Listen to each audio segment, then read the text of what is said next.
Have you ever had questions that you wanted answers to regarding what a private investigator does? Well, if you said yes, then this video is for you. Welcome to the PI Guy, tips, tricks, and advice for professional private investigators just like you. My name is John Morris. I am a licensed professional private investigator in Colorado. Now, it never ceases to amaze me, but no matter how many times it happens, when somebody asks me, what do you do? And I tell them that I am a licensed professional private investigator, the first thing out of their mouth is always something like, wow, that must be pretty interesting. And yes, at times being a PI is very interesting, but the meaning of interesting is different for each person. Now, I often will call myself a licensed professional private investigator. Us PIs go by many names. Sometimes we are called legal investigators, professional investigators, licensed legal investigators, and yes, even PI or just plain old private investigator. Luckily today, most of the old stigma of what a PI does has been quashed in some people's minds. However, when people first think about what a PI does, when we meet them, many of those old visions come back into their minds. You know the things, the creepy old guy in the smoky office at the end of the dark hallway with a single light bulb that flickers and a dirty window overlooking an alley. Yep, that is where most of us PIs would love to work. Not really. I want to let you in on some secrets right now about what professional private investigators really do. Most of us have a professional office. Our office may be located at our house. It may be in a professional building downtown. It could be a shared office space with attorneys, law firms, and other legal professionals. Now, regardless of where our office is located, we all want our office space to be professional and organized, and a well-lit area where we can get a lot of work done. For instance, here is a picture of my office space, or at least a portion of my office space. I know, there's a lot of screens, a lot of monitors there, but they all serve a purpose for my business. But the physical office is not the only office for most PIs. Most of us also have a mobile office, our vehicles. For some, this mobile office is used even more than the physical office, especially for surveillance investigators and investigators who do a lot of field work. Many times we are out in the field doing tons of work. Then we have to head back to the office to write our reports, check our emails, and take care of our day-to-day PI business things. So back to those secrets about what professional private investigators really do. There is no real easy way to tell you what a PI does. As with most professions, there are varying levels of specialty, and depending on education, experience, and interest, each PI will be involved in whatever specialty area of investigation fits her or him the best.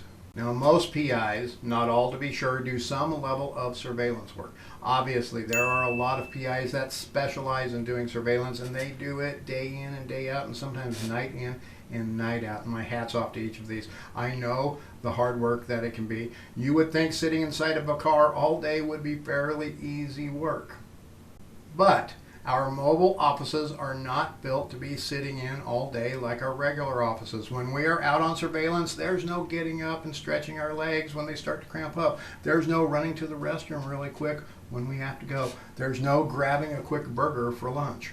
The hardcore surveillance investigator that is working hundreds of surveillance jobs a year has to make do with his or her environment, and they need to make that mobile office of theirs adapt to the daily grind of daily surveillance.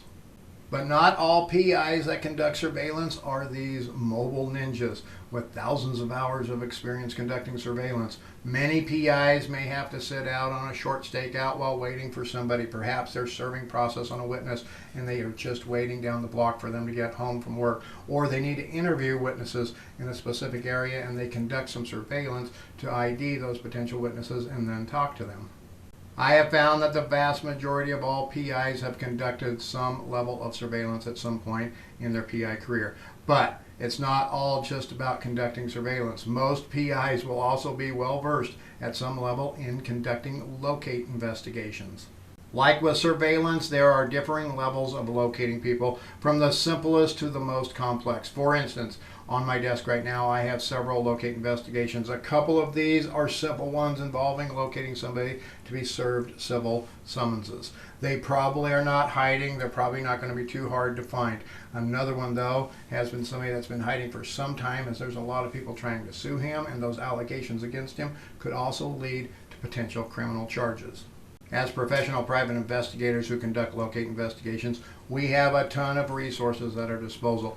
There are professional databases out there just for private investigators. You must go through a vetting process with these companies to gain access, and even then, your access is limited to specific uses. But databases are not the end-all, do-all for locating people. They are usually just the beginning of the job. These databases can lead us to relatives, to associates who we might interview to see if they can tell us where our subject is. The databases can provide information on assets owned by our subject, such as vehicles, which can help us locate where our subject is. There is so much information provided in these databases, it would be very difficult, to say the least, to go over them in this video. In fact, each database has different as well as similar data that they feature. One might provide email addresses, while another provides IP addresses, and yet another can provide links to social media sites associated with our subject. In general, most PIs will have access to 2 or more of these databases and other data resources out there. Now, the biggest databases out there today are free for our perusal. These databases are what we will call social media. Yep, Facebook, Twitter, Instagram, YouTube, TikTok, LinkedIn, you name it. They all have information on millions, billions of people, and most of that information is right there for you to view. Of course, you need some level of training to dig really deep into those areas on the internet, but most PIs have some level of understanding on how to conduct a basic OSINT, open source intelligence investigation. OSINT is a specialized area of investigation where PIs use the open sources available on the internet to find information about people. As with all types of PI investigations, there are, of course, differing levels of OSINT investigations. Most PIs do at least the very basic level, searching those social media sites to find somebody's account, and then there are the more serious OSINT investigators who have some serious setups and knowledge of how to use the internet and to use it to their best ability to exploit and uncover all of the information out there. Some PIs go as far as setting up fake social media accounts so they can infiltrate their subject's account as a friend, a follower, or whatever to gather more information and obtain real-time information. But sometimes the databases, the internet, and the surveillance does not have all of the information that we need to close out our case. Sometimes we need to go the extra mile to get the information that we need. Some PIs will go as far as dumpster diving to get information. Now, if you are thinking of getting into this exciting world of professional private investigations, just keep this in mind. Not all of it is as glamorous as they depict on television. Now, dumpster diving can be a very fruitful venture for a PI looking for information such as banking information, relatives information from birthday or other holiday cards, letters and correspondences, mortgage and lender information, medical information, drug paraphernalia, you name it. We all throw it away eventually. Well, not pretty, not fun. It can definitely get the old adrenaline pumping for most PIs if they have to go on a dumpster dive. And sometimes this is the subject's trash can. Sometimes it could be the subject's relatives or work or their doctor or their attorney's trash. Anywhere the PI thinks they may get the info, they will go get it. And the biggest secret of all pertaining to what PIs do is, no matter what you call yourself, a licensed professional private investigator, a legal investigator, a professional investigator, a licensed investigator, a licensed legal investigator, a PI, or just plain a private investigator, when the workday is done, the report must be written. Most PIs will spend a great deal of time sitting at their desk writing reports and conducting research. None of the investigation really matters if there is no report to tell the story about what happened during the investigation. And a PI's report could be a one-page report, could be 5 pages, 10 pages, or 100 pages long. As well, most PIs will have multiple reports for every investigation. In fact, this is best practice for most of us. A quick bonus tip for you here.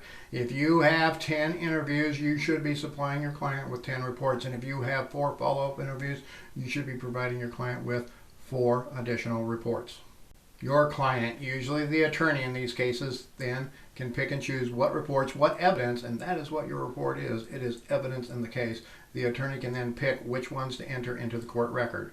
Most attorneys will not want to put your entire investigation into the court record for the other side to scrutinize and use against your client.